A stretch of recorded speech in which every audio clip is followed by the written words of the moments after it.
சென்னையில் பொதுமக்கள் அதிகம் கூடும் இடங்களில் சென்னை குடிநீர் வாரியத்தின் சார்பில் 6,04,00,000 ரூபாய் மதிப்பீட்டில் நிறுவப்பட்டுள்ள 50 கட்டணமில்லா குடிநீர் வழங்கும் தானியங்கி இயந்திரங்களை சென்னை மெரினா கடற்கரை நீச்சல் குளம் அருகில் தமிழக முதலமைச்சர் மு.க.ஸ்டாலின் பொதுமக்கள் பயன்பாட்டிற்காக தொடங்கி வைத்தார்.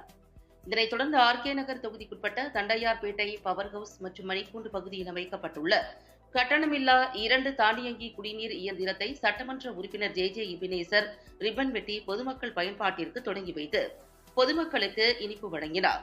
இதில் 4வது மண்டல குழு தலைவர் நேதாஜி யு. கணேசன், பகுதி செயலாளர் வழக்கறிஞர் எஸ். ஜெபதாஸ் பாண்டியன், கம்யூனிஸ்ட் 42வது வார்டு மாமன்ற உறுப்பினர் ரேணுகா செல்வம், திமுக நிர்வாகிகள் வழக்கறிஞர் மருது கணேஷ், ஏ.டி. மணி, கோவிந்தராஜ், வழக்கறிஞர் எஸ். தமிழ்ச்செல்வன், கி. தேவன், சசிகுமார், எம்.பி.ஆர். ராஜன், பாலு, மாவட்ட இளைஞரணி துணை அமைப்பாளர் இரா. பொன் இளவரசன் உட்பட அரசு அதிகாரிகள், பொதுமக்கள் என பலர் கலந்து கொண்டனர்.